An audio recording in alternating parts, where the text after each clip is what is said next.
Diary എഴുത്ത് ഇപ്പോൾ 1ാം ക്ലാസ്സിലെ പഠന പ്രവർത്തനത്തിന്റെ ഭാഗമാണ്. സാധാരണയിൽ നിന്നും വ്യത്യസ്തമായി എഴുത്തും കാർട്ടൂണും ഒന്നിപ്പിച്ച് ഹിറ്റായിരിക്കുകയാണ് ഇടുക്കിയിലെ 1ാം ക്ലാസ്സുകാരുടെ ഈ ഡയറി.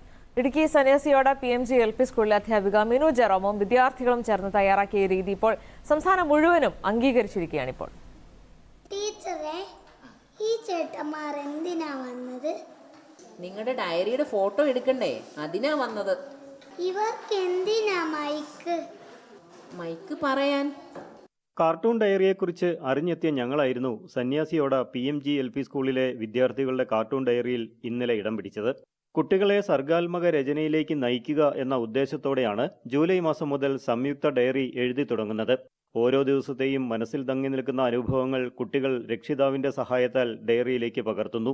ഈ ഡയറി എഴുത്ത് എങ്ങനെ അല്പം കൂടെ ലളിതമാക്കാമെന്ന മിനു ടീച്ചറുടെയും കുട്ടികളുടെയും ആലോചനയാണ് ഇതിന് പിന്നിൽ. വാചകങ്ങൾ മാത്രം ഉപയോഗിച്ച് എഴുതുന്നതിന് പകരം 1ാം ക്ലാസ്സുകാരൻ നവീൻ കാർട്ടൂൺ വെച്ചൊരു പരീക്ഷണം നടത്തി. ഒരു ദിവസം അമ്മ അടുക്കളയിലെ ജോലി ചെയ്യുന്നോണ്ടിരുന്നപ്പോൾ ഞാൻ വീട് മൊത്തം വൃത്തിയാക്കി ഡയറിയിലാക്കി എഴുതി. അമ്മ അപ്പോൾ എന്നോട് കുഞ്ഞാ നീ മിടുക്കനാണെന്ന് പറഞ്ഞായിരുന്നു. അത് ഞാൻ ഡയറിയിൽ എഴുതി. അങ്ങനെ ടീച്ചർ അതെന്നെ കാർട്ടൂൺ ഡയറിയാക്കി എഴുതിപ്പിച്ചു. ഇത് കണ്ട ജിയന്നയ്ക്കും ശിവാനിക്കും മറ്റു കുട്ടികൾക്കും ഏറെ കൗതുകം. എല്ലാവരും സ്റ്റൈലൊന്ന് മാറ്റിപ്പിടിച്ചു.